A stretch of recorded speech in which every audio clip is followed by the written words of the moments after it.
பிதா குமாரன் பரிசுத்தாவியின் நாமத்தினாலே இந்த சேனலை நாங்கள் தொடங்குகிறோம். கண்களை மூடி ஜெபிப்போமா?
Hanno hadia, au shao hatu nulu haturu lama shao mama. பிதாவே உமக்கு நன்றி சுவாமி, குமாரனே உமக்கு நன்றி சுவாமி, பரிசுத்த ஆவியானவரே உமக்கு நன்றி சுவாமி. லபூஷரலமமமம ஒருவதை கரம் முஷரலம. Thank you Jesus. நீர் வந்ததுக்காக நன்றி சுவாமி. நான் கர்த்தர் மாறாதவர் என்று சொல்வதற்காக ஸ்தோத்திரம் சுவாமி. கொடாகடி ஸ்தோத்திரம். நன்றி சுவாமி. நாங்கள் செய்கிற இந்த ஜபத்தையும் ஆராதனையும் ஏற்றுக்கொண்டு அங்கீகரித்து ஆசீர்வதித்து தர வேண்டுமாய் ஜெபிக்கிறேன். உம்முடைய நாமத்தை நீங்கள் மகிமைப்படுத்திக் கொள்ளுங்க. நாங்கள் சிறுகட்டும், உம்முடைய நாமம் உயர்த்தப்படட்டும் சுவாமி. நாங்கள் செய்கிற இந்த சின்ன ஆராதனையும் வேத வாசிப்பையும் ஜபத்தையும் பிரசங்கத்தையும் மியூசிக்கையும் நீர் ஆசீர்வதித்து தர வேண்டுமாய் ஜெபிக்கிறேன்.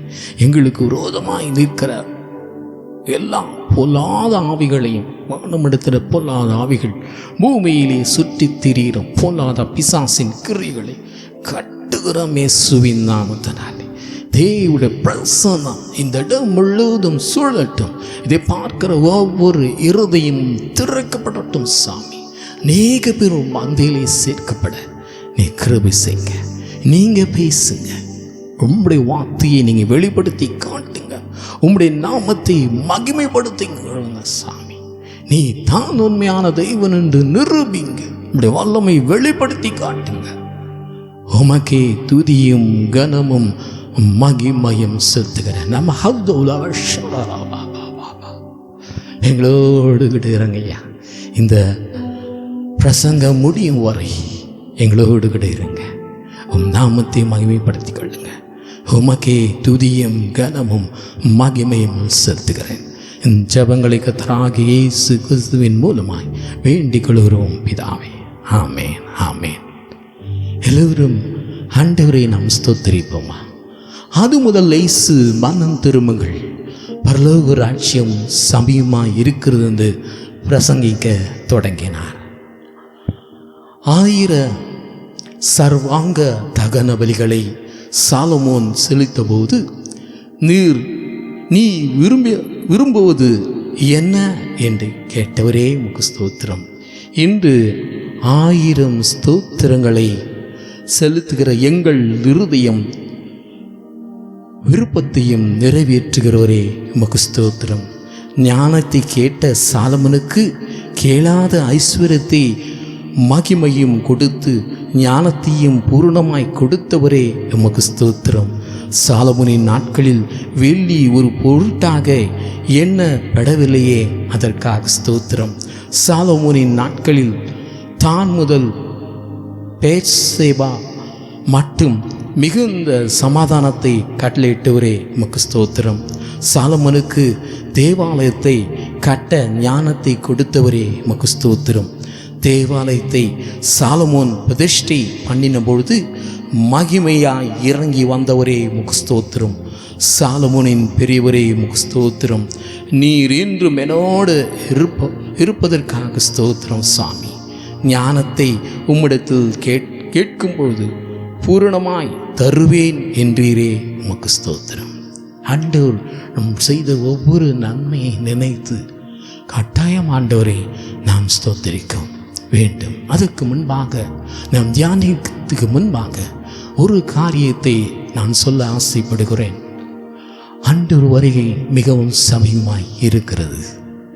நாம் எல்லோரும் எருசலேமில் இஸ்ரவேலில் என்ன நடக்குது என்று பார்த்து கொண்டே இருங்கள்.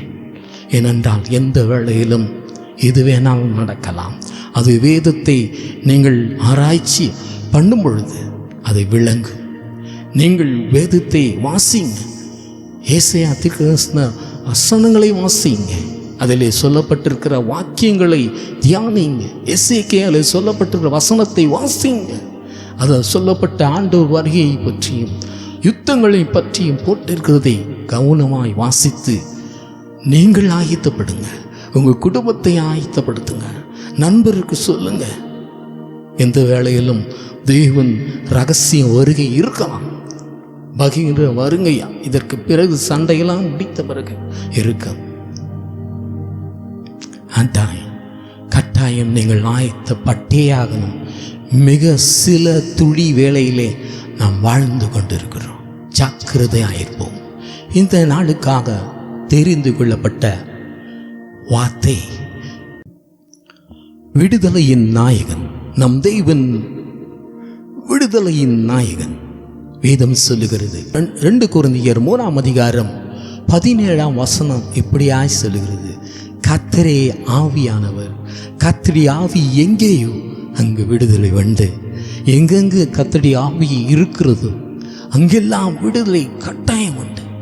முதலில் பாவத்திலிருந்து நாம் விடுதலையாக வேண்டும்.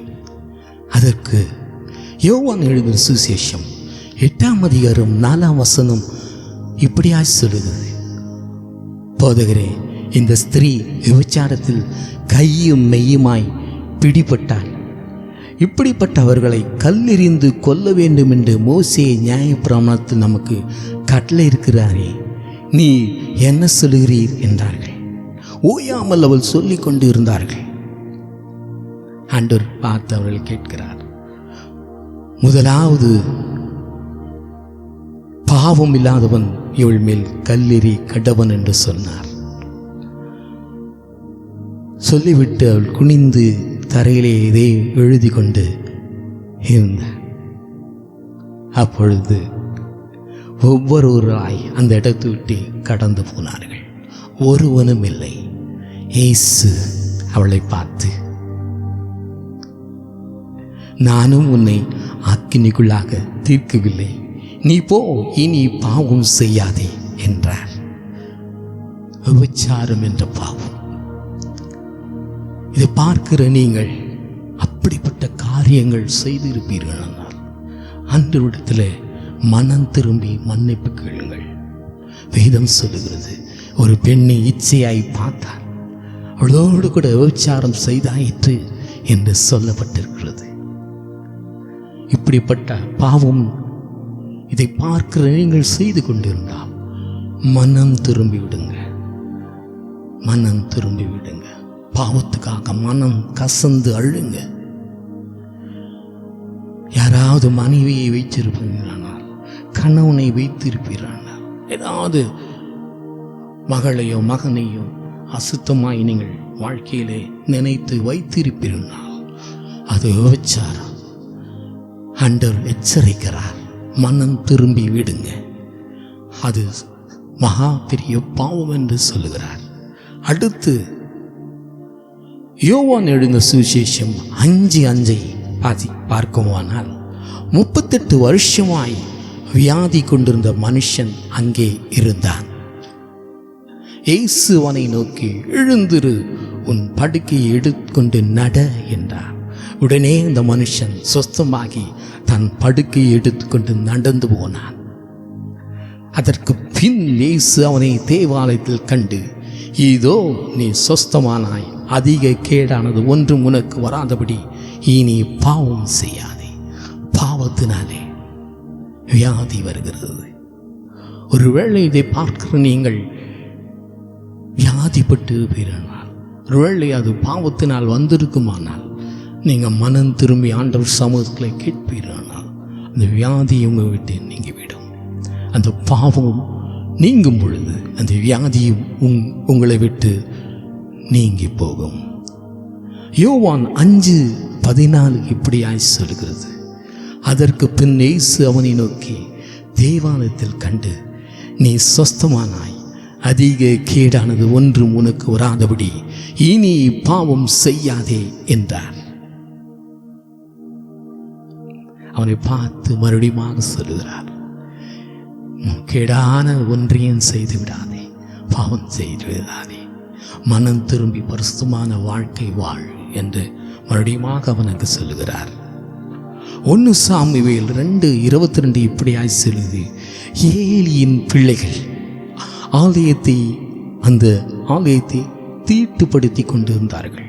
வருகிற ஒவ்வொரு பெண் பிள்ளைகளை உபச்சாரம் செய்து வேசித்தனம் பண்ணி அவர்களை கெடுத்து நாசம் பண்ணி கொண்டிருந்தார்கள். அது ஏலி காதிலே வந்து எட்டினது. ஏலி சொன்னார், குமாரே வேண்டாம், நான் கேள்விப்படுகிறது இந்த செய்தி நல்லதல்ல, கர்த்தருடைய ஜனங்கள் மீறி நடக்கிறதற்கு காரணமாய் இருக்கிறீர்களே என்று சொல்லி அந்த ஏலி அவர்களை எச்சரிக்கிறார். ஆனாலும் அவர்கள் பாவம் செய்து கொண்டே இருந்தார்கள். அதை கேட்கல. ஏலி சொன்னதை தன் தகப்பன் சொன்னதை கேட்கவில்லை. அவர்கள் அப்படியே செய்து கொண்டு இருந்தார்கள். தேவன் எத்தனையோ தடவை அவர்களை வான் பண்ணினார், எச்சரித்தார். ஆனாலும் அவர்கள் கேட்கவில்லை. ஒரு நாள் தேவனுடைய பெட்டி பிடிபட்டது. ஏலியின் 2 குமாரனாகிய ஒப்பனியும் பினேகாசும் மாண்டார்கள். இதுதான் நடந்தது. ஆண்டவர் சொல்லுவார், ஆலயத்தை தீட்டுப்படுத்தாதே. சில பேர் தைரியமாய் ஆலயத்திலே வேசித்தனம் பண்ணுவார்கள், குடித்து விட்டு உள்ளே வருவார்கள், சிகரெட் பிடித்து விட்டு உள்ளே வருவார்கள், பாவம் செய்து விட்டு உள்ளே வருவார்கள், தைரியமாயிருப்பார்கள். ஆலயத்திலே பாவம் செய்வார்கள், ஆலயத்திலே உபச்சாரம் செய்வார்கள், ஆலயத்திலே வேசித்தனம் பண்ணுவார்கள், இச்சையாய் பார்ப்பார்கள். தேவன் பொறுத்து எச்சரித்து கொடுப்பார். அதை மீறி செய்யும் பொழுது தேவன் இந்த ஏலியின் பிள்ளைகள் நடந்தது போல நடக்கும். ரோமர் 6:23 எப்படியா சொல்லுது, பாவத்தின் சம்பளம் மரணம், தேவனுடைய கிருபை வரவும் நம்முடைய கர்த்தராகிய இயேசு கிறிஸ்துவினால் உண்டான நித்திய ஜீவன். பாவம் செய்வோமானால் மரணத்துக்கு ஏதுவான காரியங்கள் நடக்கும். ஒருவேளை இப்பொழுது இந்த உலகத்திலே நாம் தப்பித்து கொண்டவோ போனாலும் மரணம் மரித்த பின்பு நாம் நரகத்திலே தள்ளப்படுவோம். பாவத்தின் சம்பளம் மரணம். 1 பேதுரு 2:24 இப்படியாய் சொல்லுகிறது, நாம் பாவங்களுக்கு செத்து நீதிக்கு பிழைத்திருக்கும்படி அவர் தாமே சரீரத்தில் நம் பாவங்களை சிலுவையின் மேல் சுமந்தார், அவருடைய தழும்புகளால் குணமானீர்கள். பாவத்தின் சம்பளம் மரணம். நாம் பாவத்துக்கு செத்து நீதியாய் நடக்க நாம் முற்பட வேண்டும். 1 பேதுரு 2:25 இப்படியாய் சொல்லுது, சிதறுண்ட ஆடுகளைப் போல் இருந்தீர்கள், இப்பொழுதோ உங்கள் ஆத்துமாவுக்கு மேய்ப்பெரும் கண்காணியுமாய் இருக்கிற இடத்தில் திருத்தப்பட்டு இருக்கிறீர்கள். தேவன் நமக்கு கண்காணித்து கொண்டு இருக்கிறார். நம் செய்கிற ஒவ்வொரு காரியத்தையும் அறிந்திருக்கிறார். அதனாலே அவருக்காக பயந்தாவது நாம் பாவம் செய்யாமல் வாழ வேண்டும். ஏனென்றால் பாவத்தின் சம்பளம் மரணம். அவரிடத்திலே நாம் மன்னிப்பு கேட்க வேண்டும்.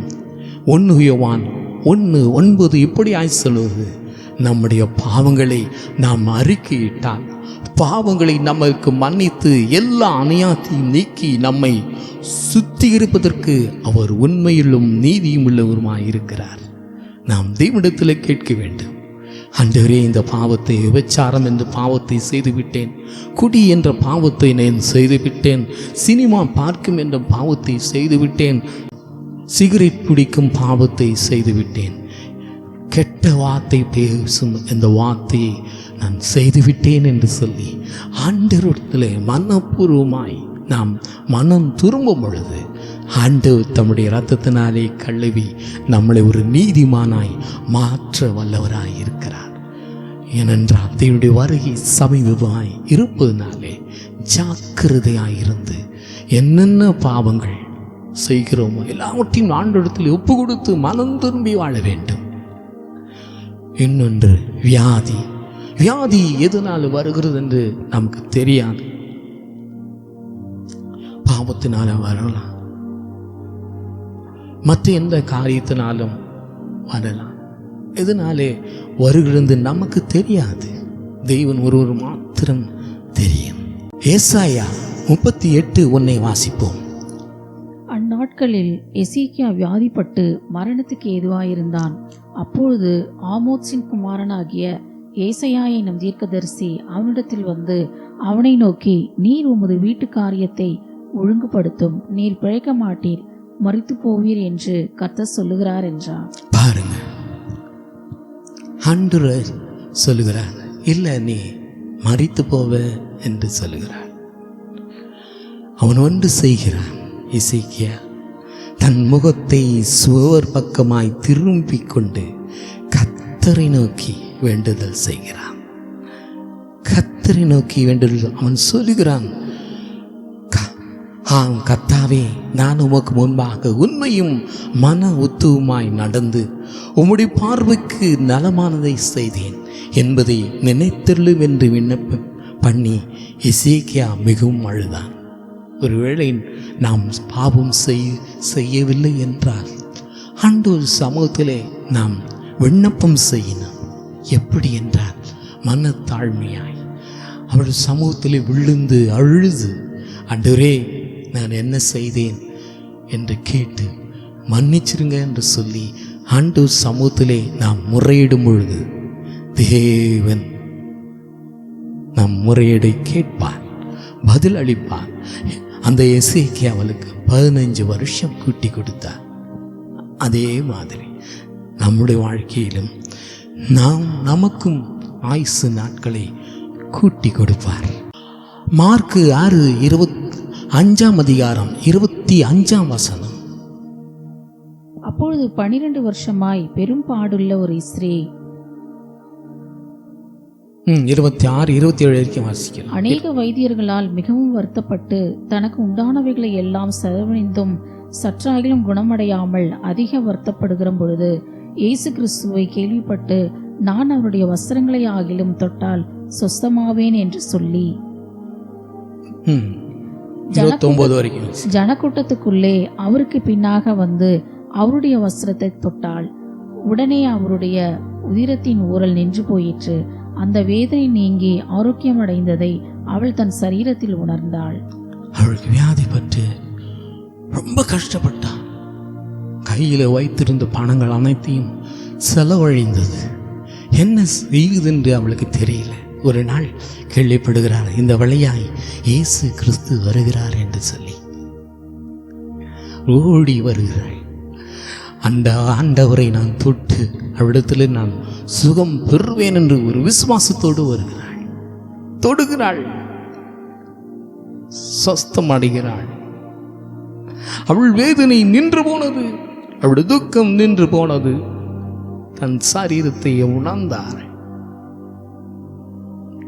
நாமும் கூட நம்மளுக்கு வேதனை வியாதினாலே அநேக கஷ்டங்கள், எவ்வளோ பணம் செலவழித்தாலும் வியாதி நம்மை விட்டு இல்லையே என்று சொல்லி இதை பார்க்க நீங்கள் அழுது கொண்டிருக்கலாம்.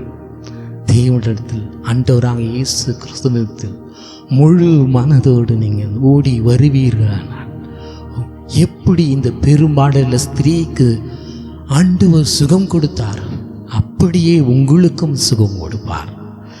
ஆண்டவர்களை பார்த்து சொல்கிறார், மகளே, உன் விசுவாசம் உன்னை ரட்சித்தது, நீ சமாதானத்துடைய போ, உன் வேதனை நீங்கி சுகமாய் இரு என்றார்.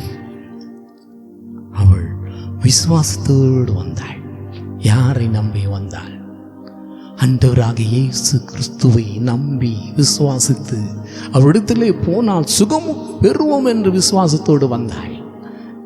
இதை பார்க்கிற நீங்களும் ஆண்டவரிடத்திலே விசுவாசத்தோடு ஆண்டவராகிய இயேசு கிறிஸ்துவின் இடத்திலே போனால் நம்மளுக்கு கட்டாயம் சுகம் கிடைக்கும் என்று சொல்லி ஒரு விசுவாசத்தோடு வரும்பொழுது கட்டாயம் சுகம் கிடைக்கும். 1 கொரிந்தியர் 2 கொரிந்தியர் 12:8 வாசிப்போம். அது என்னை விட்டு நீங்கும்படிக்கு நான் 3 தரம் கர்த்தரிடத்தில் வேண்டிக் கொண்டேன். 12:9. அதற்கு அவர், என் கிருபை உனக்கு போதும், பலவீனத்திலே என் பலன் பூரணமாய் விளங்கும் என்றார். ஆகையால் கிறிஸ்துவின் வல்லமை என்மேல் தங்கும்படி என் பலவீனங்களை குறித்து நான் மிகவும் சந்தோஷமாய் மேன்மை பாராட்டுவேன். இங்க பாருங்க, பவுல் அவரை குட்டும்படியாய் பலவீனங்கள் அவளை தாக்கி கொண்டு இருந்தது. தேவனிடத்தில் மன்றாடுகிறார். ஆண்டவரே, என்னால் தாங்க முடியல, இதை எடுத்துடுங்க என்று சொன்னார். ஆண்டவர் சொல்லுகிறார், என் கிருபை உனக்கு போதும் என்று சொல்லுகிறார். அதுதான் சில நேரங்களிலே வேதனைகள், அந்த வியாதிகள் வரும் பொழுது நம்மை பெருமைப்படுத்தாதபடி, நம்மை உயர்த்தாதபடி அந்த வியாதி இருக்கும். நாம் எவ்வளவு ஜெபம் பண்ணாலும் அந்த வியாதி நம்மை விட்டு நீங்காது. ஏனென்றால் தேவன் அதை அனுமதித்திருக்கிறார். அது பெரிய நீதிமானாக இருந்தாலும் இவர் சீஷர், இவருக்கு அந்த பலவீனம் கொடுக்கப்பட்டிருந்தது. ஆண்டவரிடத்திலே மன்றாடுகிறார். 3 தடவை மன்றாடுகிறார், இதை குணப்படுத்துங்க என்று சொல்லி. என் கிருபை உனக்கு போதும் என்று சொல்லுகிறார் ஆண்டவர். அது அப்படியே அவர் ஏற்றுக்கொண்டு அந்த பலவீனத்தோடு அவர் இருந்து அநேக அற்புதங்கள் அவர் மூல் நடந்தது. அதுதான் எசேக்கியா நீதிமானாய் இருக்கும் பொழுது அவன் வேண்டுதல் செய்யும்போது தேவன் 12 வருஷம் அவனுக்கு கூட்டி கொடுத்தார். பெரும்பாடுள்ள ஸ்திரீ வேதனை, மிகவும் பயங்கரமான வேதனை. அவள் விசுவாசத்தை கண்டு அந்த வியாதி நீங்கி போனது. இந்த பவுலுக்கோ அவர் தன்னை உயர்த்தாதபடி, தன்னை பெருமை பாராட்டபடி அந்த வியாதி கொடுக்கப்பட்டது என்று சொல்லப்பட்டிருக்கிறது. வித்தியாசமாய் வியாதிகள் வரும். ஏசாயா 57:18. அவர்கள் வழிகளை நான் பார்த்து அவர்களை குணமாக்குவேன், அவர்களை நடத்தி திரும்பவும் அவர்களுக்கும் அவர்களிலே துக்கப்படுகிறவர்களுக்கும் ஆறுதல் அளிப்பேன். பாருங்க, நான் அவர் வழிகளை பார்த்து, அவருடைய வழிகளை பார்த்து, அவர்கள் எப்படிப்பட்டவர்கள் என்று பார்த்து நான் குணமாக்குவேன். பாருங்க, அவர்களுக்கு நான் ஆறுதல் அளிப்பேன் என்று சொல்கிறார். நம்மளை பார்ப்பார், வியாதியிலே என்ன பண்ணுகிறான் என்று பார்க்கிறார். தேவனுடைய நாமத்தை நாம் மகிமைப்படுத்துகிறோமா, இல்லாவிட்டால் தேவனை அவதூறாய் பேசுகிறோமா என்று பார்ப்பார். என்ன செய்கிறோம் என்று பார்ப்பார். பார்த்து நமக்கு சுகத்தை கொடுப்பார். இன்னொரு வழியை ஆண்டவர் நம்மளுக்கு காட்டுகிறார். யாக்கோபு 5:14 வாசிக்கும் பொழுது, உங்களில் ஒருவன் வியாதிப்பட்டால் அவன் சபையின் மூப்பரை வரவழைப்பானாக, அவர்கள் கர்த்தருடைய நாமத்திலே அவனுக்கு எண்ணெய் பூசி அவனுக்கு ஜெபம் பண்ண கடவன். வியாதி வரும் பொழுது நாம் ஜெபித்து பார்க்கும் பொழுது சில எப்படி எசேக்கியா பதில் கிடைத்தது, பெரும்பாடு ஸ்திரீக்கு பதில் கிடைத்தது, பவுல் பதில் கிடைத்தது. ஒருவேளை பதில் கிடைக்காமல் இருக்குமானால் சபையில் உள்ள மூப்பரை அழைத்து எண்ணெய் பூசி ஜெபம் பண்ண வேண்டும் என்று சொல்லப்பட்டிருக்கிறது. அப்படி ஜெபம் பண்ணும் பொழுது விசுவாசம் உள்ள ஜெபம் அவர்களை ரட்சிக்கும் என்று சொல்லப்பட்டிருக்கிறது. அவன் பாவம் செய்தவனா ஆனால் அது அவனுக்கு மன்னிக்கப்படும். அவர்கள் நிமித்தம், அந்த மூப்பர்கள் ஜெபம் பண்ணின நிமித்தம். யாக்கோபு 5:15 வாசிப்போம். அப்பொழுது விசுவாசம் உள்ள ஜெபம் பிணியாளியை ரட்சிக்கும். கர்த்தர் அவனை எழுப்புவார். அவன் பாவம் செய்தவனானால் அது அவனுக்கு மன்னிக்கப்படும்.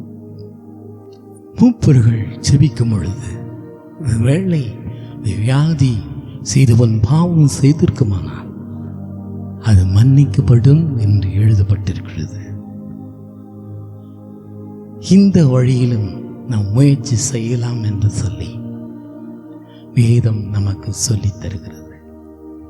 ஏசாயா 53:5 வாசிக்கும் பொழுது, நம்முடைய மீறல் நிமித்தம் அவர் காயப்பட்டு நம்முடைய அக்கிரம நிமித்தம் அவர் நொறுக்கப்பட்டார், நமக்கு சமாதானத்தை உண்டு பண்ணும் ஆக்கினை அவர் மேல் வந்தது, அவருடைய தழும்புகளால் நாம் குணமாகுகிறோம். அவருடைய தழும்புகளால் நாம் குணமாகுகிறோம். பாவத்திலிருந்து விடுதலை பெறுவதற்கு அவர் தழும்பு அவசியம். நாம் அதை விண்ணப்பித்து ஆண்டவரிடத்திலே கேட்க வேண்டும். ஆண்டவரே, உடைய தழும்புகளால் என்னை தொட்டு சுகப்படுத்துங்க என்று சொல்லி ஆண்டவரிடத்திலே மன்றாட வேண்டும். வியாதி பல விதத்தில் நம்மை தாக்கலாம், எப்படி வேணாலும் வரலாம். விடுதலை செய்து ஆண்டவருடைய சித்தம், அது அவர் கையில் தான் இருக்கிறது. ஆனால் நாம் மன்றாட வேண்டும், விண்ணப்பம் செய்ய வேண்டும். அநேக வழிகளை நமக்கு காட்டி இருக்கிறார். வேத வசனத்திலே அநேக வழிகள் நமக்கு வைத்திருக்கிறார். இன்னொன்று, பிசாசின் கிரையினாலே நம்மளுக்கு வேதனைகள் வரும். பிசாசின் மூலம் அநேக உபத்திரங்கள் நமக்கு வரும். மார்க்கு 5:2 வாசிப்போம்.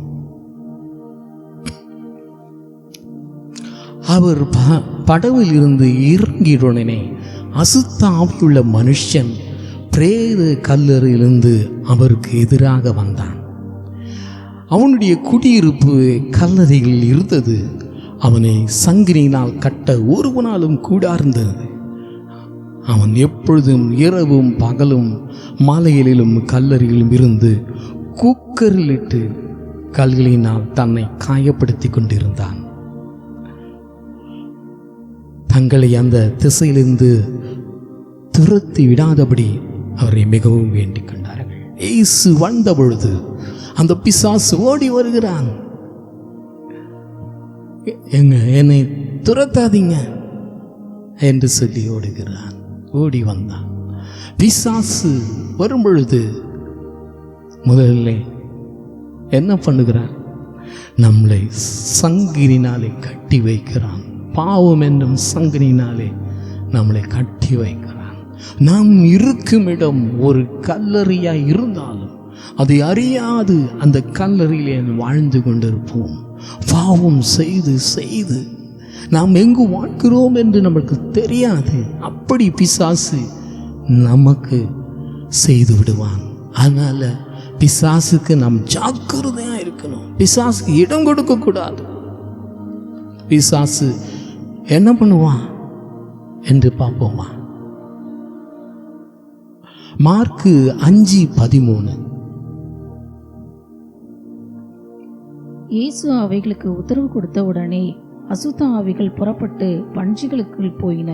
உடனே ஏறக்குறைய 2000 பன்றிகள் உள்ள அந்த கூட்டம் உயர்ந்த மேட்டிலிருந்து ஓடி கடலிலே பாய்ந்து கடலில் அமிழ்ந்து மாண்டது. இதுதான் கடைசியிலே அந்த பிசாசு செய்வான். குடிச்சினே இருப்பாங்க, சிகரெட் பிடித்து கொண்டே இருப்பார்கள், ஒவ்வொரு நாளும் விபச்சாரம் செய்து கொண்டே இருப்பார்கள், வேசித்தனம் பண்ணி கொண்டே இருப்பார்கள். சினிமா டெய்லி காலை சாயம் மந்திரம் மத்தியானம் நைட்டுன்னு ஒவ்வொரு நாளும் சினிமா பார்த்து கொண்டே இருப்பார்கள். தேவனை மறந்து போவார். கிறிஸ்தவர்கள், அந்நியரை பற்றி நான் பேசல, கிறிஸ்தவர்கள் டெய்லி 24 நேரம் சினிமா சினிமா, குடி குடி விபச்சாரம், வேசித்தனம், சிகரெட் என்று கிறிஸ்தவர்கள் தாங்கள் வாழ்கிறது கல்லறை என்று அறியாமல் இருப்பார்கள். அது கல்லறையின் வாழ்க்கை. பிசாசு பிடித்திருந்தால் இப்படித்தான் நடப்பார்கள். வேசித்தனம் பண்ணுவார்கள், குடிப்பார்கள். தாங்கள் செய்கிறது என்று என்ன செய்கிறேன் சென்று அவர்களுக்கு தெரியாது. பிசாசு அவர்களுக்குள் இருந்து அவர்களை இயக்கும். முதலில் சாதாரணமாய் சிறிது குடிப்பார்கள், நண்பர்கள் மூலம் கொஞ்சம் குடித்து பார் என்று சொல்லி கடைசியிலே அதுக்கு அடிமையாகி போவார்கள். பிசாசின் வேலை இதான். ஜாக்கிரதையாய் இருக்க வேண்டும். இயேசு வந்த பொழுது அந்த பிசாசு நடுங்கினது. ஐயோ, எங்களை ஒன்றும் செய்யாதீங்க என்று சொல்லுகிறது. இயேசு உள்ளத்தில் வருவாரானால் கட்டாயம் இந்த பிசாசிலிருந்து விடுதலை உண்டு. ஒருவேளை நீங்கள் இதை பார்த்து கொண்டிருக்கலாம். இந்த குடி என்னை விட்டு நீங்கவில்லையே, இந்த ஸ்மோக் என்னை விட்டு நீங்கவில்லையே, விபச்சார எண்ணம் என்னை விட்டு நீங்கவில்லையே நீங்கள் யோசித்து கொண்டிருக்கலாம். இயேசுவிடத்தில் வரும் பொழுது தேவன் உங்களை பரிபூர்ண சுகத்தை கொடுத்து பரிபூர்ண விடுதலையும் கொடுத்து உங்களை ஆசீர்வதிப்பார். உங்கள் வாழ்க்கை ஆசீர்வாதமாய் மாறும். உங்கள் குடும்பம் ஒரு ஆசீர்வாத குடும்பமாய் மாறும். ஒன்று செய்யணும், இயேசுவிடத்தில் வர வேண்டும். அதுதான். இயேசு வந்தவுடனே அந்த பிசாசு நடுங்குகிறது. எங்களை துரத்தாதீங்க என்று சொல்லுகிறது. கடைசியிலே ஆண்டவர் துரத்தும் பொழுது 2000 பண்டிக்குள் புகுந்து அது மாண்டு போனது என்று சொல்லப்பட்டிருக்கிறது. பிசாசு பிடித்தவர்கள் இப்படித்தான் தற்கொலை பண்ணிக்க வருவார்கள், இறந்து போவார்கள். அவள் வாழ்க்கை நாசமாயும். அப்படிப்பட்ட ஆட்களை அவளுக்கு தெரியும். கூடர்கள் தான் கூட்டிக் கொண்டு இயேசுவிடத்தில் வர வேண்டும். வந்து ஜெபிக்கும் பொழுது கட்டாயம் விடுதலை உண்டு. ஏனென்றால் விடுதலையின் நாயகன் நம் ஆண்டவராகிய இயேசு கிறிஸ்து. 5:15 வாசிப்போம். இயேசுவின் இடத்தில் வந்து லேகியோனாகிய பிசாசுகள் பிடித்திருந்தவன் வஸ்திரம் தரித்து உட்கார்ந்து புத்தி தெளிந்திருக்கிறதை கண்டு பயந்தார்கள். பாருங்க, புத்தி தெளிந்தது என்று சொல்லப்பட்டிருக்கிறது. பிசாசு அவனை விட்டு நீங்கிய உடனே அவன் புத்தி தெளிவாயானது. அவன் வஸ்திரம் தரித்தான். அதுக்கு முன்னாடி வஸ்திரம் தரிக்கல என்று சொல்லி நான் நினைக்கிறேன். அந்த கல்லறையிலே வாழ்ந்து கொண்டிருந்தான். கல்லறையான வாழ்க்கை மாற்ற ஆண்டவராகிய இயேசு கிறிஸ்துவுக்கு முடியும். அவரை நம்பி நீங்கள் ஓடி வாங்க. இந்த பிசாசின் போராட்டத்திலிருந்து நீங்கள் விடுதலை பெற்று செல்வீர்கள். லூக்கா 13:11 வாசிப்போம். அப்பொழுது 18 வருஷமாய் பலவீனப்படுத்தும் ஆவி கொண்ட ஒரு ஸ்திரீ அங்கே இருந்தாள். அவள் எவ்வளவு நிமிரக்கூடாத கூனியாய் இருந்தாள். இயேசு அவளை கண்டு தம்மிடத்தில் அழைத்து, ஸ்திரீயே, உன் பலவீனத்திலிருந்து விடுதலையாக்கப்பட்டாய் என்று சொல்லி அவள் மீது தமது கையை வைத்தார். உடனே அவள் நிமிர்ந்து தேவனை மகிமைப்படுத்தினாள். பாருங்க, தேவன் பார்க்கிறார். ஆண்டவராகிய இயேசு கிறிஸ்து பார்க்கிறார். கூனியாய் 18 வருஷமாய் இருந்தாள். எல்லாரும் நினைச்சிருப்பாங்க ஏதோ உடம்பு ப்ராப்ளம் போல என்று சொல்லி. இல்லை, பிசாசு அவளை அடிமைப்படுத்தி கொண்டு வைத்திருக்கிறான். அந்த மகளே அதை அறியலை, அங்குள்ள மக்கள் கூட அதை அறியலை. லூக்கா 13:16 வாசிப்போம். 13:16. இதோ சாத்தான் 18 வருஷமாய் கட்டியிருந்த ஆபிரகாமின் குமாரத்தியாகிய இவளை ஓய்வு நாளில் இந்த கட்டிலிருந்து அவிழ்த்து விட வேண்டியது இல்லையா என்றார். பாருங்க, பிசாசு 18 வருஷமாய் அவளை கட்டி வைத்திருந்தான். பிசாசுக்கு நாம் இடம் கொடுத்தால் என்னென்ன பண்றான் பாருங்க. கல்லறையிலே வைக்கிறான், தற்கொலை பண்ணும்படியாய் செய்கிறான், குடிக்க வைக்கிறான். உடம்பிலே ஒரு துணியும் இல்லாதபடி மாற்றுகிறான். தலதறிக்க அவர்கள் கல்லறையை வாழ்த்து கொண்டு இருக்கிறார்கள். ஆனால் இயேசு கிறிஸ்து வரும் பொழுது இவர்கள் எல்லோருக்கும் ஒரு விடுதலை கிடைக்கிறது. 18 வருஷமாய் கூனி எவ்வளவு கஷ்டப்பட்டு இருப்பாள், அவளுக்கும் விடுதலை கிடைக்கிறது. அப்போஸ்தலர் 5ஆம் அதிகாரம் 3ஆம் வசனத்தை வாசிப்போம். பேதுரு அவனை நோக்கி அனனியாவே, நிலத்தின் கிரயத்தில் ஒரு பங்கை வஞ்சித்து வைத்து பசுத்த ஆவியினிடத்தில் பொய் சொல்லும்படி சாத்தான் இருதயத்தை நிரப்பினது என்ன என்று சொன்னார். எப்படி பண்றான் பாருங்க பிசாசு. யார் இவர்கள்? ஆலயத்திலே விசுவாசிகள். இவர்கள் தசமபாகம் காணிக்கை கொடுக்கிறவர்கள். இவர்களே பிசாசு ஏமாத்துகிறான். நாம் ஜாக்கிரதையாக இருக்க வேண்டும். விசுவாசிகளாகிய நாம் ஜாக்கிரதையாக இருக்க வேண்டும். பிசாசு சொல்வான், இவ்வளவு கொடுக்காத ஆலயத்துக்கெல்லாம், ஊழியக்காரர்களாம் இவ்வளவு கொடுக்காத. ஏன் கொடுக்குற? ஏன் கொஞ்சம் நீ வச்சுக்கோ. ஏன் தசமம் கொடுக்கணும்? 10ல் 5 கூட. ஏதாவது சொல்லி 10ல் கொஞ்சம் கூட 10 கொடுக்க வேணாம், கொஞ்சமாக கொடு. ஏன் அவன் 10 கொடுக்குற என்று சொல்லி ஏமாற்றுவான், வஞ்சிப்பான். நம் ஜாக்கிரதையா இருந்து வேத வசனம் சொல்லுவதை கொடுக்கிற அந்த காணிக்கையை நாம் கொடுக்க வேண்டும். விசுவாசியாய் இருந்த அந்த அனனியாவே அவன் ஏமாற்றுகிறான் பிசாசு. நாமும் கூட இதை பார்க்கிற நீங்கள் விசுவாசியாய் இருப்பீர்கள்னால் ஆண்டவரை வஞ்சிக்க கூடாது, காணிக்கையினாலே வஞ்சிக்க கூடாது. ஜாக்கிரதையாயிருக்கணும். பிசாசு வந்து பேசுவான், கொடுக்காத, ஏன் கொடுக்குற என்று சொல்லி பேசுவான். நாம் ஜாக்கிரதையாயிருந்து வேதத்திலே சொல்லப்பட்ட அந்த காணிக்கை கட்டாயம் நாம் தசமபாகத்தை கொடுக்க வேண்டும். யோபு 1:9 இப்படியாய் சொல்லுகிறது. அதற்கு சாத்தான் கர்த்தருக்கு பிரதியுத்தரமாக, யோபு விருதமாக தேவனுக்கு பயந்து நடக்கிறான். நீ அவனையும் அவன் வீட்டையும் அவனுக்கு உண்டான எல்லாவற்றையும் சுற்றி வேலி அடைக்கவில்லையா? அவன் கைகளின் கிரியை ஆசீர்வதித்தீர். அவனுடைய சம்பத்து தேசத்தில் பெருகிற்று. ஆனாலும் உம்முடைய கையை நீட்டி அவனுக்கு உண்டானவையெல்லாம் தொடுவீரானான். அப்பொழுது அவன் உமது முகத்துக்கு எதிரே உம்மை தூஷிப்பானே, பாரும் என்றான். யோபு 1:21 வாசிப்போம்.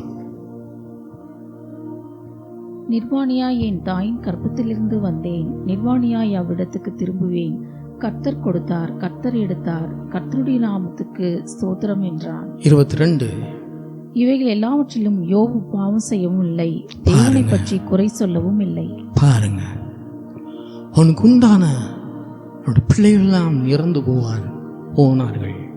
மாடு, ஆடு, ஒட்டகங்கள் எல்லாம் மாண்டு போகிறது.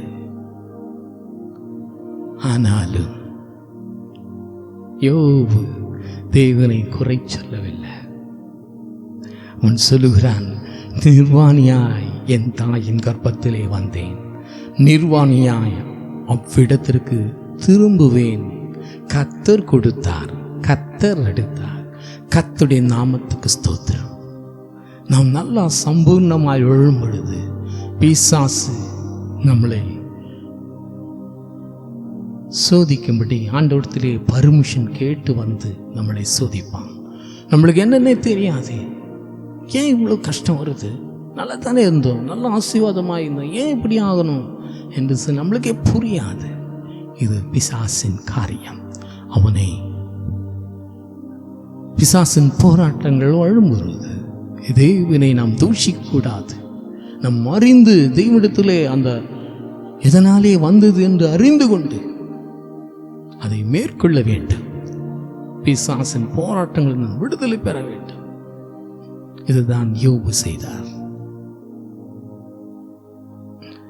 இவை எல்லாவற்றிலும் யோபு பாவம் செய்யவில்லை, தேவனை பற்றி குறை சொல்லவும் இல்லை. அப்படியாய் நாமும் கூட போராட்டங்கள் வரும் பொழுது நாம் இது யார் கொடுக்கிறது என்று நாம் நிதானித்து ஆராய்ந்து பார்த்து பிசாசு தருகிறான் என்று சொல்லுவோம். ஆண்டவர் குறை சொல்லாதபடி, ஆண்டவர் பற்றி தூஷண வார்த்தைகளை பேசாதபடி, ஆண்டவரை ஸ்தோத்திரித்து ஆண்டவரே இதிலிருந்து விடுதலை தாங்கு என்று சொல்லி நாம் கேட்க வேண்டும். எபேசியர் 4:27 வாசிப்போம்.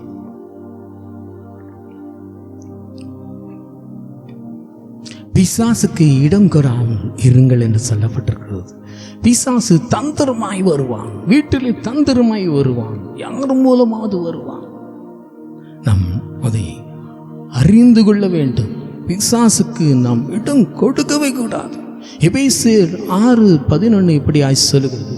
வாசிக்க கேட்போம். 6:11. நீங்கள் பிசாசின் தந்திரங்களோடு எதிர்த்து நிற்க திராணி உள்ளவர்களாகும்படி தேவனுடைய சர்வாயுத வர்க்கத்தை தரித்துக் கொள்ளுங்கள். 12, 13, 14 வரைக்கும் வாசிக்கும். ஏனெனில் மாம்சத்தோடும் இரத்தத்தோடும் அல்ல, துரைத்தனங்களோடும் அதிகாரங்களோடும் இப்பிரபஞ்சத்தின் அந்தகார லோகாதிபதிகளோடும் வானமண்டலங்களில் உள்ள பொல்லாத ஆவிகளின் சேனைகளோடும் நமக்கு போராட்டம் உண்டு. ஆகையால் தீங்கு நாளில் அவைகளை நீங்கள் எதிர்க்கவும் சகலத்தையும் செய்து முடித்தவர்களாய் நிற்கவும் திராணியுள்ளவர்களாகும்படிக்கு தேவனுடைய சர்வாயுத வர்க்கத்தை எடுத்துக்கொள்ளுங்கள். சத்தியம் என்னும் கச்சையை உங்கள் அறையிலே கட்டிக்கொண்டவர்களாயும் நீதி என்னும் மார்க்கவசத்தை தரித்தவர்களாயும். சத்தியம் என்னும் கட்சியை உங்கள் அறையிலே கட்டினவர்களாயும் நீதி என்னும் மார்க்கவசத்தை தரித்தவர்களாயும் நாம் இருக்க வேண்டும். பிசாசுக்கு நாம் இடம் கொடுக்க கூடாது. யாக்கோபு 4:7 எப்படியாய் சொல்லுவது? ஆகியால் தேவனுக்கு கீழ்ப்படிந்திருங்கள், பிசாசுக்கு எதிர்த்து நில்லுங்கள், அப்பொழுது அவன் உங்களை விட்டு ஓடி போவான் என்று சொல்லப்பட்டிருக்கிறது. பிசாசுக்கு நாம் எதிர்த்து நிற்க வேண்டும், எதிர்த்து நிற்க வேண்டும். பிசாசுக்கு நாம் இடம் கொடுக்க கூடாது. இடம் கொடுத்தால் எப்படி யோபு அந்த வாழ்க்கையை நாசப்படுத்தினான், எப்படி அந்த மனிதன் கல்லறையில வாழ்ந்தான், எப்படி அந்த கூனி 18 வருஷமாய் கூனியாகவே வாழ்ந்தான். பிசாசுக்கு இடம் கொடுத்தால் இப்படித்தான் செய்வான். எப்படி அந்த காணிக்கையை வஞ்சித்தான் அனனியா, இதெல்லாம் செய்வான் பிசாசு. இப்படிப்பட்ட காரியம் செய்கிறது பிசாசு. நாம் அறிந்து அவனை நாம் எதிர்த்து நிற்க வேண்டும், எதிர்த்து நிற்க வேண்டும். உபத்திரம் துக்கங்கள் நமக்கு வரும் பொழுது நாம் என்ன செய்ய வேண்டும்? 1 சாமுவேல் 1:10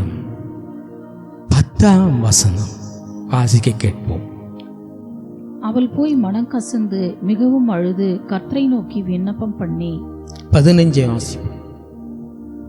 அதற்கு அன்னாள் பிரதியுத்தரமாக, அப்படி அல்ல என் ஆண்டவனே, நான் மனக்லேசமுள்ள ஸ்திரீ, நான் திராட்சரசமாகிலும் மதுவாகிலும் குடிக்கவில்லை, நான் கர்த்தருடைய சந்நிதியில் என் இருதயத்தை ஊற்றிவிட்டேன்.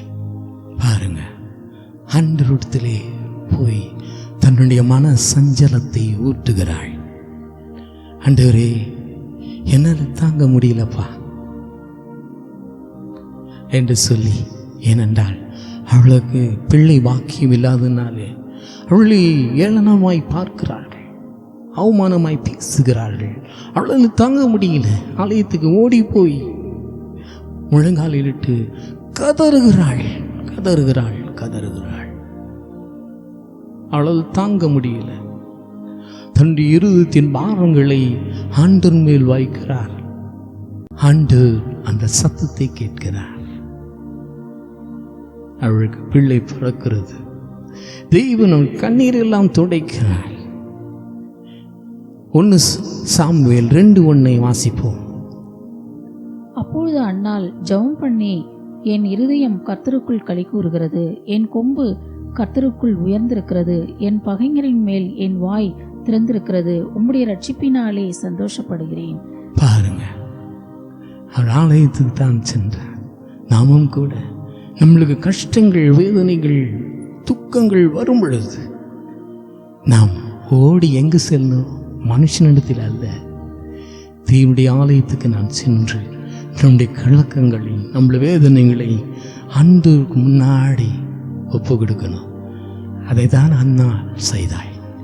விடுதலையும் பெற்றாள், சமாதானம் பெற்று சந்தோஷத்தோடு திரும்பி வந்து ஆலயத்திலே வந்து ஸ்தோத்திரம் செலுத்துகிறார்.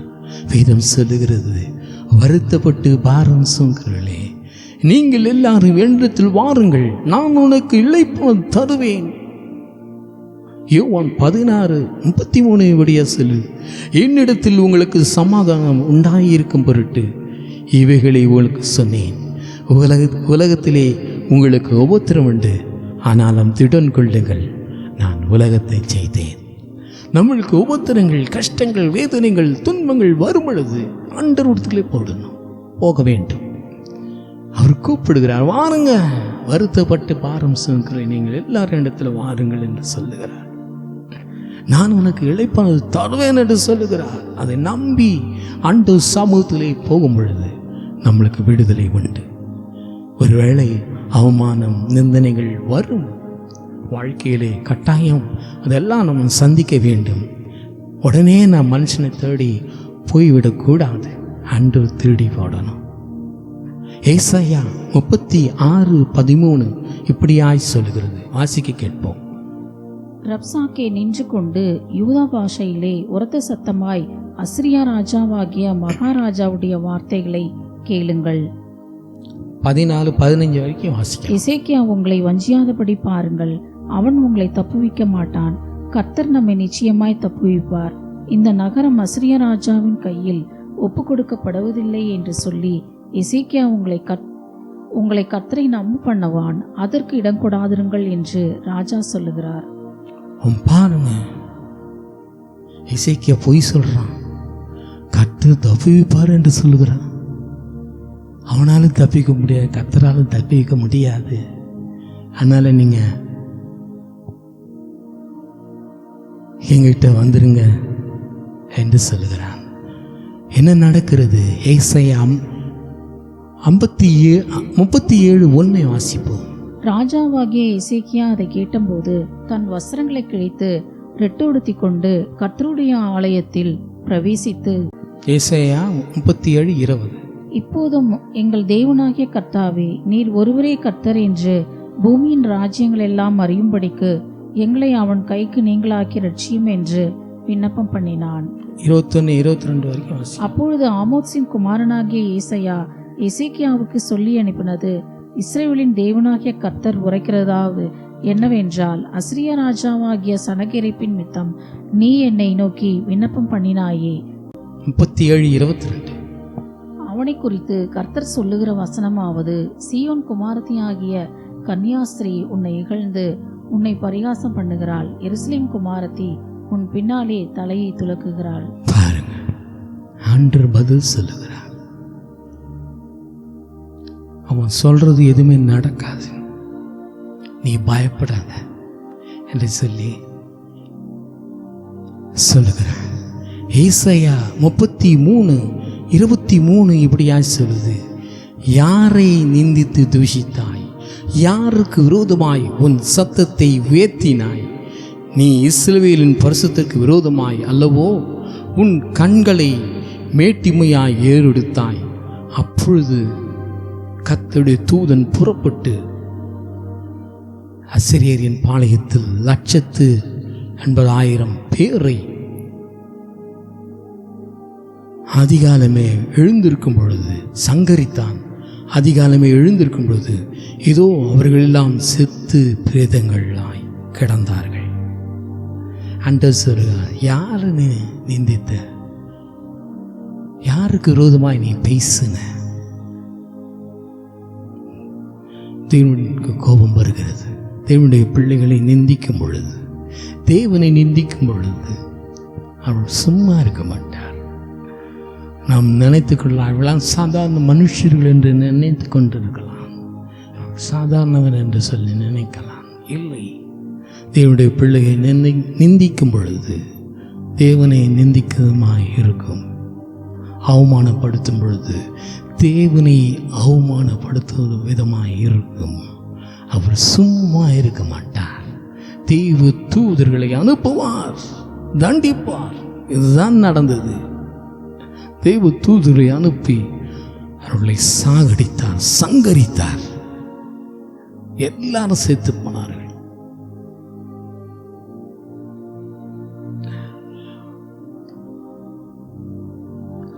ஏசாயா 37 வாசிப்போம்.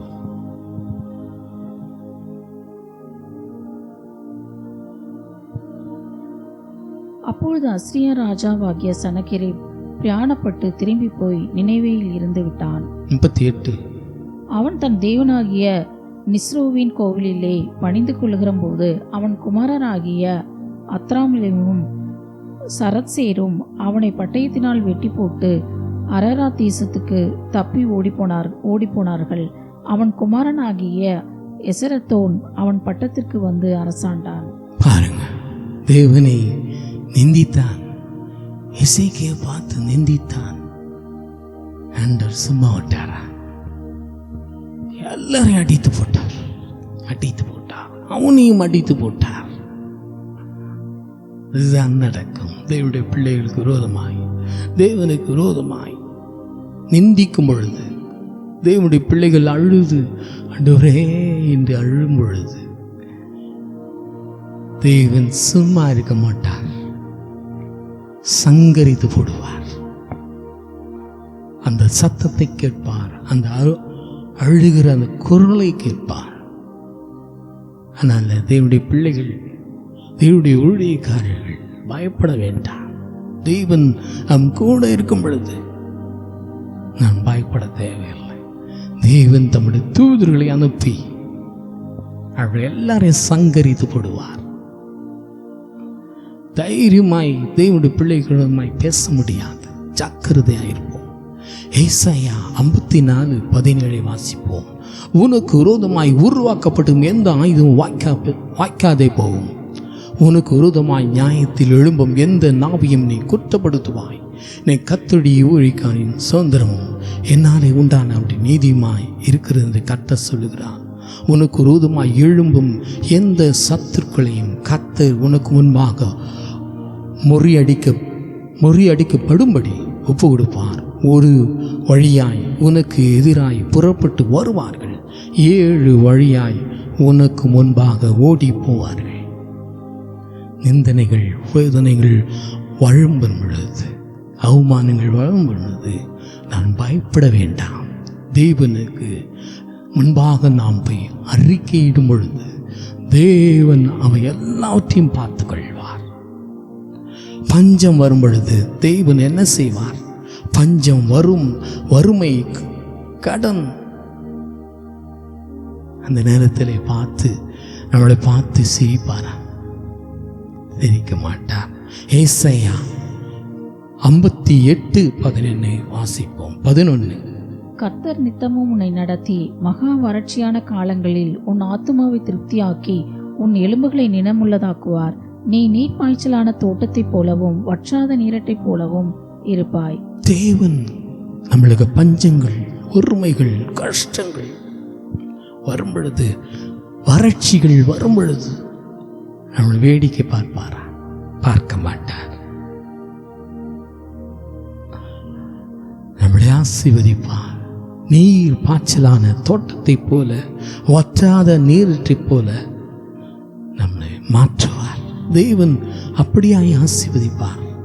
யோவேல் 2:1-12 வசனத்தை வாசிக்கும் பொழுது நாம் அப்படி கஷ்டங்கள், பஞ்சங்கள், வறுமைகள் வரும் பொழுது ஆண்டவர் சமூகத்தில் என்ன செய்யணும்னு சொல்லி போட்டுக்கிறது. ஆதலால் நீங்கள் இப்பொழுதே உபாசத்தோடும் அழுகையோடும் புலம்பலோடும் உங்கள் முழு இருதயத்தோடும் என்னிடத்தில் திரும்புங்கள் என்று கட்டச் சொல்லுகிறார். 2:19 வாசிப்போம். யோவேல் 2:19. கர்த்தர் மறுமொழி கொடுத்து தமது ஜனத்தை நோக்கி, இதோ நான் உங்களை இனி புறஜாதிகளுக்குள்ளே நிந்தையாக வைக்காமல் உங்களுக்கு தானியத்தையும் திராட்சரசத்தையும் எண்ணெயும் கொடுத்தேன். நீங்கள் அதனால் திருப்தி ஆவீர்கள். பாருங்க, ஆண்டவர் சமூகத்தில் அழுகையோடும் கண்ணீரோடும் உபவாசத்தோடும் நாம் நிற்கும் பொழுது, பஞ்சங்கள் வறுமைகள் வரும் பொழுது தேவன் நம்மை நினைத்தருள்வார். எதெல்லாம் இழந்தோமோ அதெல்லாம் அவர் திருப்பி கொடுப்பார். பயப்பட வேண்டாம். ஒன்று மாத்திரம் சொல்லுங்க, அழுகையோடும் உபவாசத்தோடும் கண்ணீரோடும் புலம்பலோடும் அவருக்கு முன்பாக நாம் முழு இருதயத்தோடு நாம் மனம் திரும்பி ஆண்டவர் சமூகத்திலே விண்ணப்பம் செய்யும் பொழுது தேவன் நம்மளை ஆசீர்வதிப்பார். நீங்கள் சம்பூர்ணமாய் சாப்பிட்டு திருப்தி அடைந்து உங்களை அதிசயமாய் நடத்தி வந்த உங்கள் தேவனாகிய கர்த்தருடைய நாமத்தை துதிப்பீர்கள். என் ஜனங்கள் ஒரு பொழுதும் வெட்கப்பட்டு போவதில்லை. தேவனுடைய பிள்ளைகள் ஒரு நாள் வெட்கப்பட்டு போவதில்லை. ஒன்று மாத்திரம் செய்யணும், அழுகையோடும் புலம்பலோடும் கண்ணீரோடும் உபவாசத்தோடும் அவர் சந்நிதிக்குள் முழு இதயத்தோடும் அவர் சந்நிதிக்குள் நாம் திரும்பும் பொழுது தேவன் நம்மை ஆசீர்வதிப்பார்.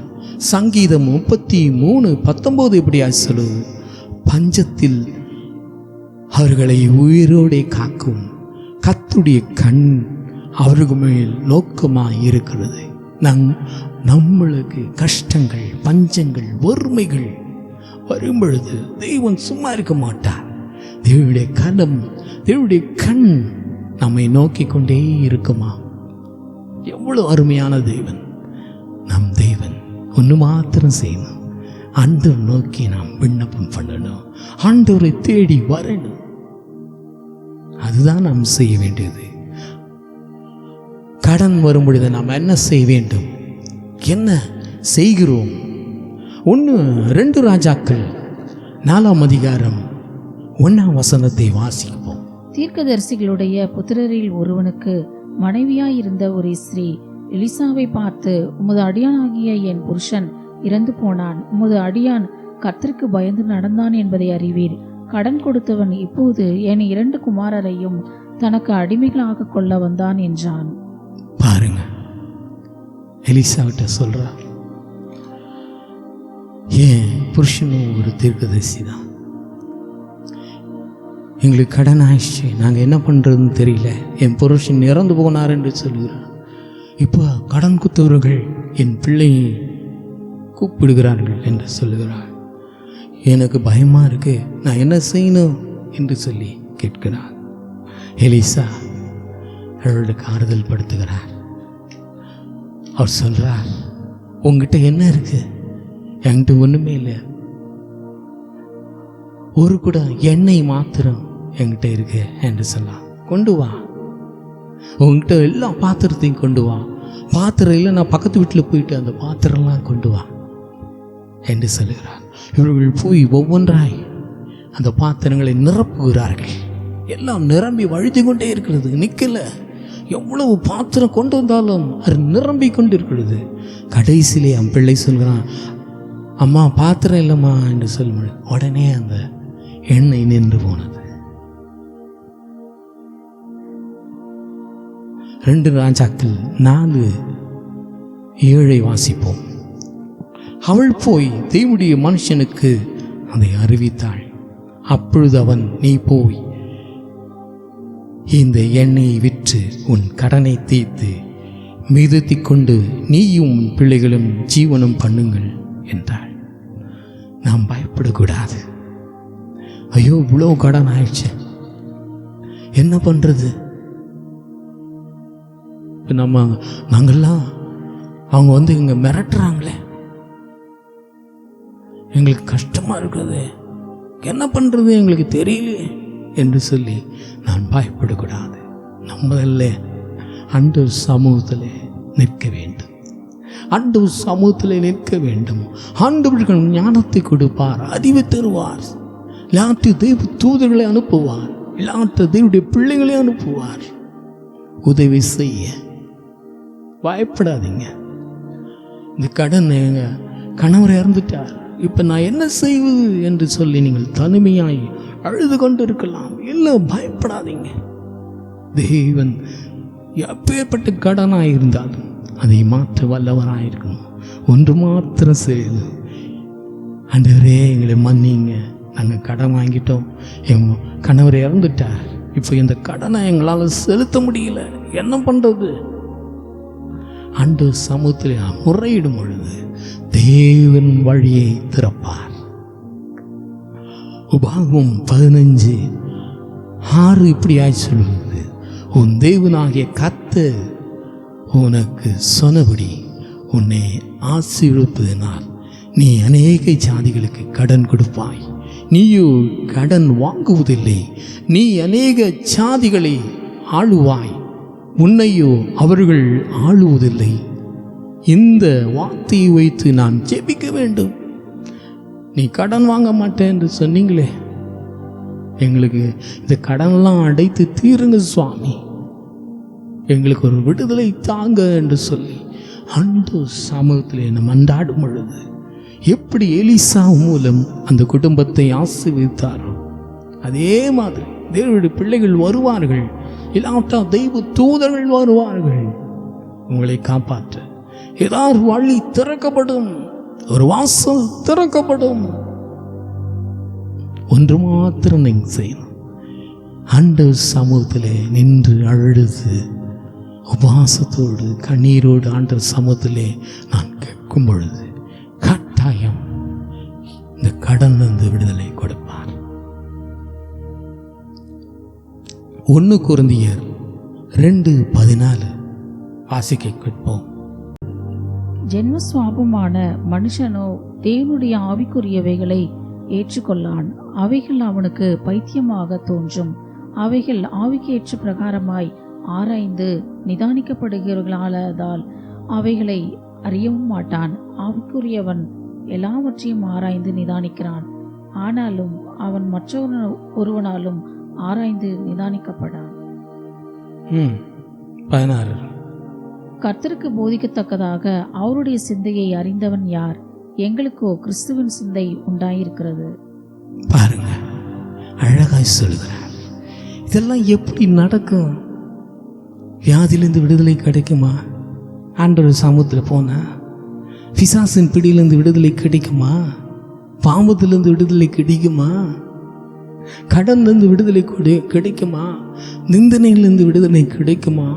துன்பங்கள், துக்கங்கள், அவமானங்கள், நிந்தனைகள், வேதனைகள் எல்லாவற்றிலிருந்து விடுதலை கிடைக்குமா என்று யோசித்து கொண்டிருக்கலாம். ஒருவேளை இது சாதாரண மனுஷருக்கு இது தெரியாது. தேவனை அறிந்தவர்கள் தெரிந்து கொள்வார்கள், தேவனால் மாத்திரம்தான் இவை எல்லாவற்றிலிருந்து விடுதலை கொடுக்க முடியும் என்று சொல்லி அறிந்து கொள்வார்கள். இன்று நாங்கள் சொல்லுகிறோம், தேவன் ஒருவர் மாத்திரம் இவை எல்லாவற்றிலிருந்து விடுதலை தருவார். பயப்படாதீங்க, தைரியமாய் ஆண்டவர் சமூகத்தில் உபவாசத்தோடு கண்ணீரோடு வேண்டுதலோடு அவர் சமூகத்தில் நில்லுங்க. ஆண்டவர் உங்களுக்கு விடுதலை கொடுப்பார். ஏனென்றால் அவர் விடுதலை கொடுக்கிற தேவன், விடுதலையின் நாயகன், கர்த்தரே ஆவியானவர். கர்த்தருடைய ஆவி எங்கேயோ அங்கு விடுதலை உண்டு. கர்த்தரிடத்தில் நீங்கள் போங்க, தேவனிடத்தில் போங்க, இயேசு கிறிஸ்துவிட்ட போங்க, அவர் விடுதலை கொடுப்பார். கண்களை மூடி ஜெபிப்போமா? ஆண்டவரே, இதை கேட்கிற பார்க்கிற ஒவ்வொரு பிள்ளைகளுக்கும் பாவத்திலிருந்தும் வியாதியிலிருந்தும் வேதனையிலிருந்தும் துன்பத்திலிருந்தும் துக்கத்திலிருந்தும் கடனிலிருந்தும் விடுதலை தாங்க. உம் நாமத்தை மகிமைப்படுத்திக் கொள்ளுங்க. உமக்கே துதியும் கனமும் மகிமையும் செலுத்துகிறேன். ஜெபங்களை கர்த்தராகிய இயேசு கிறிஸ்துவின் மூலமாய் வேண்டிக் கொள்கிறோம் பிதாவே, ஆமென். முதலில் நாங்கள் ஆங்கில பாடல் பாடுவோம். தெரிஞ்சால் எங்கள் கூட சேர்ந்து பாடுங்க. பாடுவோமா?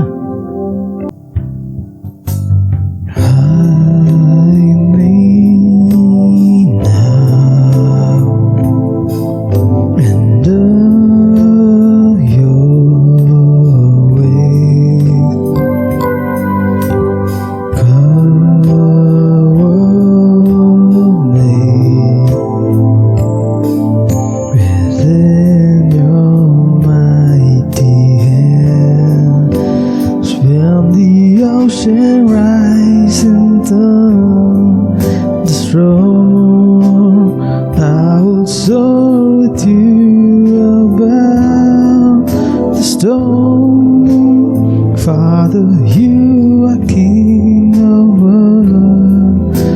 flood, I will be still and know you are God. I will be still and know you are God. Rest my soul in Christ alone.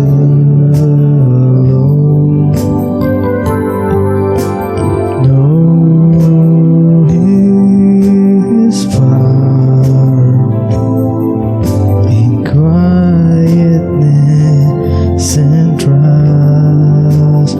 When the ocean rises and thunders roar, I will soar with you above the storm. Father, you are King over the flood. I will be still and know you are God. I will be still and know you are God.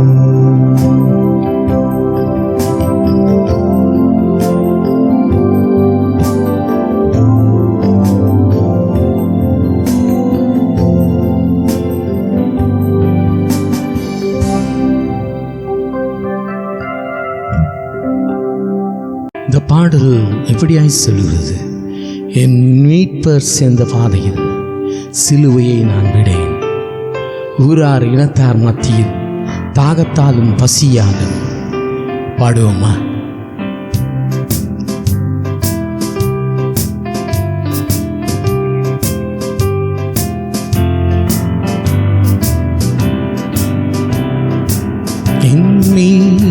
சென்ற பாதையில் போக ஆயத்தமா, கொல்காத மாலை பாதையில் பங்கை பெறுவாயாம்.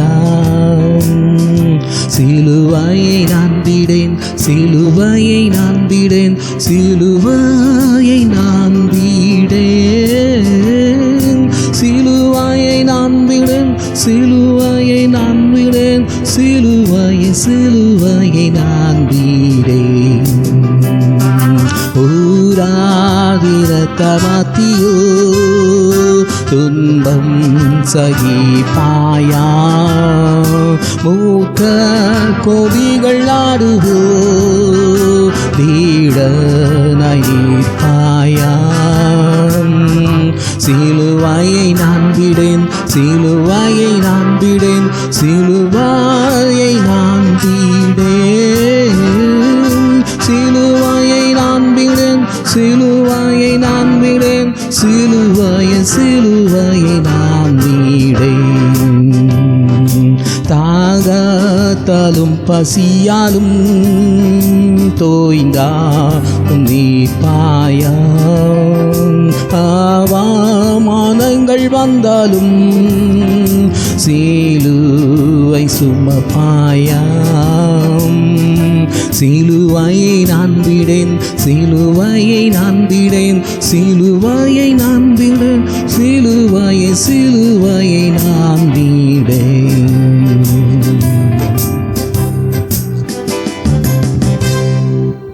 இந்த பாடல் இப்படியாய் சொல்லுகிறது. கல்வாரி அங்கே நீ வாராய், பாவத்தை போக்க சாபத்தை நீக்க, கண்ணீர் சொரிந்து செந்நீர் வடித்தும் சோதனை சகிக்க வேதனை தாங்க அணைத்திடுவார், கண்ணீர் துடைத்திடுவார். பாடுவோமா?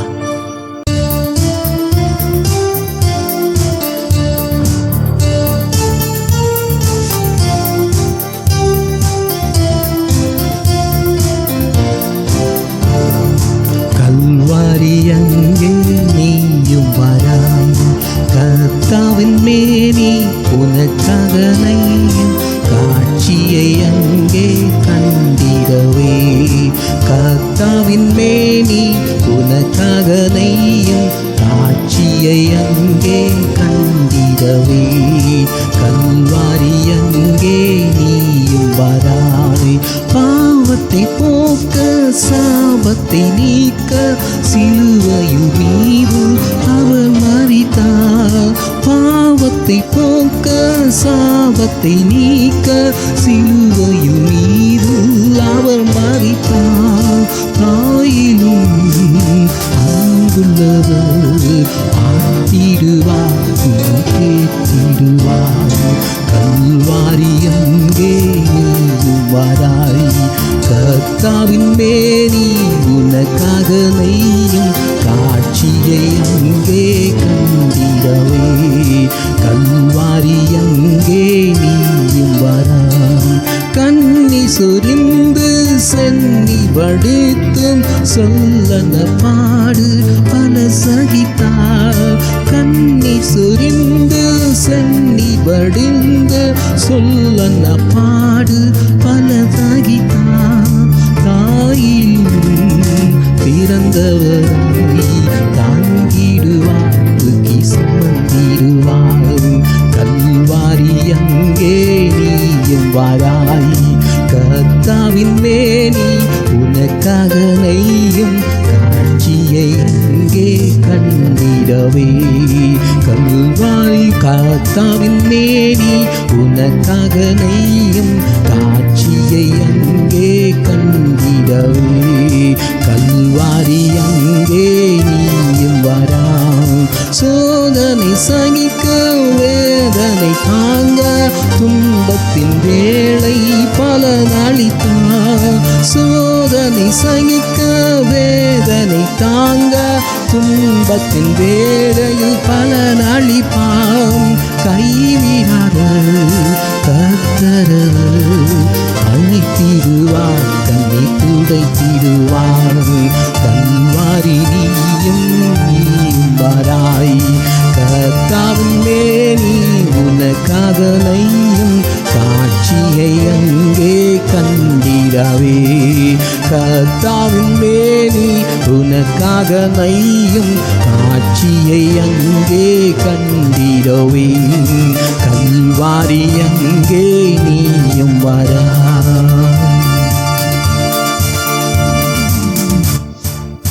கண்களை மூடி ஜெபிப்போம். ஆண்டவரே, அழகாய் நீங்க பேசுனீங்க சுவாமி. வியாதியிலிருந்து விடுதலை, பாவத்திலிருந்து விடுதலை, நிந்தனைகள், போராட்டங்கள், துன்பங்கள், துக்கங்கள், அவமானங்கள், கடன்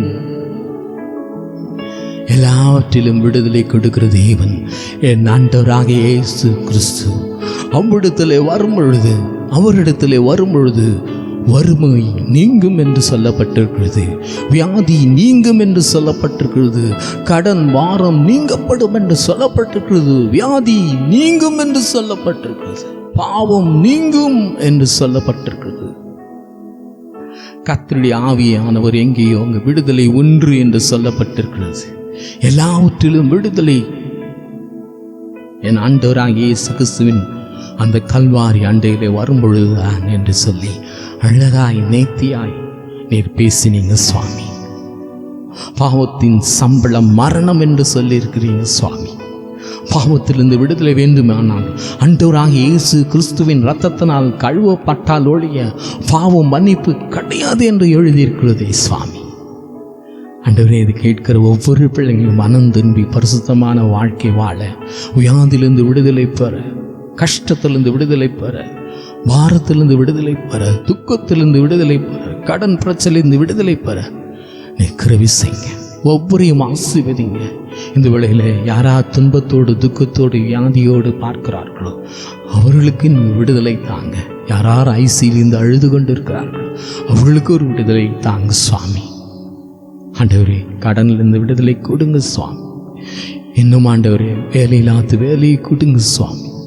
திருமணமாகாத பிள்ளைகளுக்கு திருமணத்தை ஏற்படுத்தி கொடுங்க. மற்றும் குழந்தை இல்லாத பிள்ளைகள் குழந்தையை ஏற்படுத்தி கொடுங்க.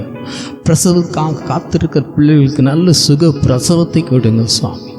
இன்னும் கேன்சர்னாலே, கிட்னி ஃபெயிலியர்னாலே மற்றும் என்னென்ன நோயினாலே கஷ்டப்படுகிறார்களோ ஒவ்வொருவரும் விடுதலை கொடுங்க சுவாமி.